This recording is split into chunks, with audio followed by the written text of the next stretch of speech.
Ce qu'on ne te dit pas en te lançant en tant que prothésiste ongulaire. Tu veux devenir prothésiste ongulaire ou tu viens juste de te lancer? Attention, il y a des choses très importantes à savoir que personne ne te dit. Et pourtant, elles peuvent te coûter cher, on fait le point. Premièrement, facture obligatoire. Dès qu'une prestation dépasse 25 €, tu es obligé de faire une facture, même si tu ne la donnes pas à ta cliente. C'est pour toi, pour ta comptabilité. Elle doit contenir toutes les mentions légales. Ton nom, ton ciré, la date du jour, la description de tes prestations avec les prix. Si tu es en micro-entreprise, la mention TVA non applicable, article 293B du CGI, Code général des impôts. Pas de facture égale travail dissimulé en cas de contrôle. Point numéro 2, pas de CFE, mais pas toujours. La CFE, c'est la cotisation foncière des entreprises. C'est un impôt local que doivent payer toutes les personnes exerçant une entreprise indépendante, même à domicile. Elle remplace l'ancienne taxe professionnelle.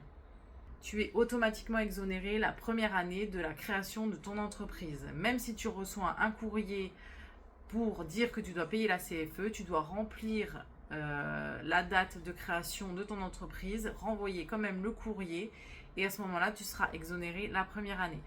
Tu peux demander une exonération ou une base minimale si tu travailles de chez toi et tu n'as pas de local ni de boutique. Tu utilises qu'un coin de ta maison sans ancienne visible. Tu dois en faire la demande à ton centre des impôts des entreprises, la SIE. Il faut déclarer ton lieu d'activité à l'URSSAF et au service des impôts des entreprises.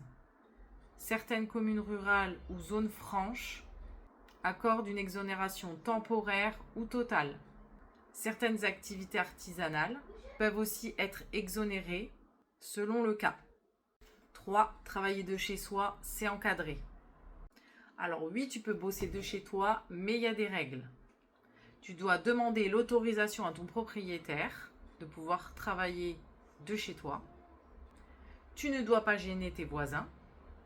Pas de salariés chez toi. Ton bail ou ton règlement de copropriété ne doit pas interdire l'activité professionnelle.